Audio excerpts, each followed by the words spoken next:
tema diferentes mídias e tratamento de informação está ligado a, primeiro, a convergência digital, que é o tema mais fácil de ser explorado, porque é muito atual, né? Várias mídias se convergindo para uma só. Então há aí uma tendência para a convergência das mídias, das tecnologias para poucos aparelhos. O melhor exemplo atual são esses celulares que têm várias funções, né? Que servem de TV, de rádio, de celular, de computador. O tema da TV digital também está envolvido aí, né? Toda a política em cima da tecnologia da TV digital chegando ao Brasil. Isso pode ser também explorado em questões do ENAD. O tema da mídia corporativa, né? Da mídia ela ter como dono empresas ou grupos de empresas que têm favorecimento em relação aos seus interesses, né? Eles apoiam mais seus interesses do que a verdade jornalística, a verdade da mensagem. Então, isso também pode ser um tema explorado pelo ENAD. Daí vem a manipulação das mensagens também, já que há um interesse empresarial em cima dessa mídia corporativa. E, bom, saindo desse tema, tem a questão dos hipertextos, né, que é a linguagem típica da internet, que é quando você mistura várias formas de linguagem em um texto só.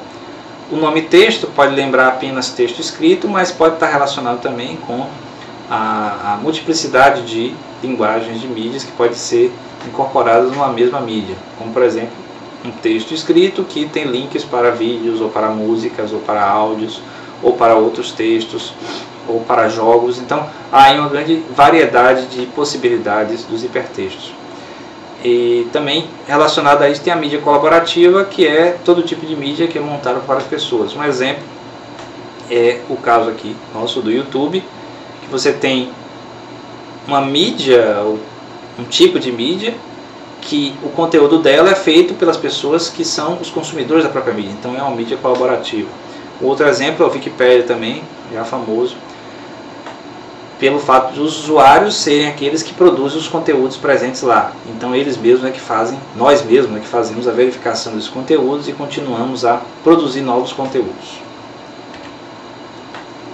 Está aqui uma questão sobre convergência digital, né? Uma imagem para lembrar dessa tendência de convergência entre as várias mídias, as várias formas de tecnologia, convergindo para uma só ou poucas.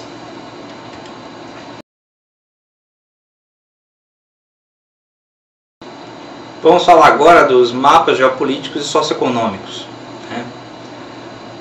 O tema geral é que a geopolítica é uma disciplina, né, da ciência humana que mistura teoria política com geografia. Então há uma relação entre a divisão de poder entre os países, os estados, e as suas características geográficas. Aí entra nessas características geográficas a localização dos territórios, o próprio território, a posse de recursos naturais e o contingente populacional. Tudo isso influenciando nas relações internacionais entre os países. É um estudo de estratégia que manipula a ação política, levando às decisões e os conflitos entre as nações, os estados, etc. É uma orientação também voltada para a análise dos territórios e suas relações entre os diferentes pensamentos políticos. Essa imagem aí da divisão entre os países no planeta, mais diretamente voltado para a América do Sul e a presença do Brasil na geopolítica regional, né, do continente americano e sul-americano. O território brasileiro, que é bastante amplo, como a gente conhece, ele tem uma relação direta com a geopolítica da América do Sul e influencia as relações entre os países da América do Sul com outros países, na Europa, Estados Unidos, América do Norte, né? Ásia, África, Oceania, através não só da sua atuação como líder continental, mas também através das entidades supranacionais, como o Mercosul, que é o Mercado Comum do Sul, e a Unasul, que é a União das Nações Sul-Americanas. Essas formas de união estão relacionadas não só com geopolítica, mas também com a globalização, que é um tema diretamente ligado a mapas geopolíticos e socioeconômicos. A globalização é um aprofundamento da integração econômica da sociedade, né, sociedade mundial, da humanidade, relacionando economia, sociedade, cultura e política, que leva, né, ao encontro de vários povos, através principalmente da economia, a princípio, mas fazendo chocar também, principalmente as culturas e as suas diferentes políticas. Com o desenvolvimento tecnológico e o desenvolvimento dos transportes, essa globalização se intensificou e vem se intensificando desde o final do século XX até o momento, provocando uma série de consequências positivas e negativas.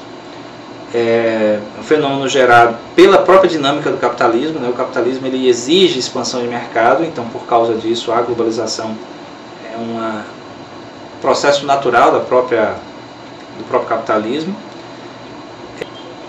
A globalização diz respeito a uma integração e aproximação maior entre pessoas e países relacionados com as trocas comerciais principalmente, mas levando a outro tipo de trocas também. Para os temas relacionados à globalização e a mapas geopolíticos e socioeconômicos podem ser explorados pelo ENAD, como por exemplo o tema da política brasileira com relação à possibilidade de ruptura ou continuidade entre os governos anteriores ao atual, né? E como isso se desenvolveu com o desenvolvimento do país, né? Os países que fazem parte do Mercosul, Brasil, Argentina, Uruguai, Paraguai, tem a polêmica da entrada da Venezuela no Mercosul ou não, que ainda está sendo discutida principalmente pelo Parlamento brasileiro e pelo Parlamento paraguaio. O Parlamento brasileiro tem aquela questão bem engraçada do Senado ter sido chamado por Hugo Chávez, presidente da Venezuela, de papagaio de Washington, há algum tempo atrás, e por isso o Senado vem travando a votação a respeito da entrada da Venezuela no Mercosul. E ainda tem os efeitos positivos, né, da globalização do Brasil, como por exemplo a exigência de maior qualificação no trabalho, né,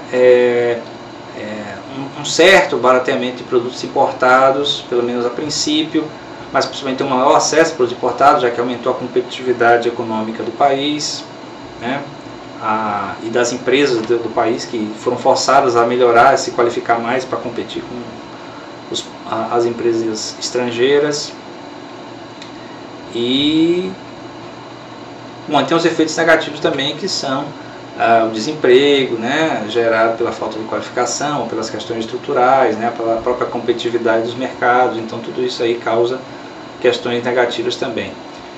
Essa questão especificamente, ela, para ser solucionada, ela precisa de um pequeno esforço matemático, né, em cima dessas colunas aí. Aqui fala do total de assalariado do setor privado e o sem carteira assinada do setor privado. Então tem que fazer um cálculo aí para poder descobrir. Mas você veja que são cálculos simples e que exigem um esforço interpretativo.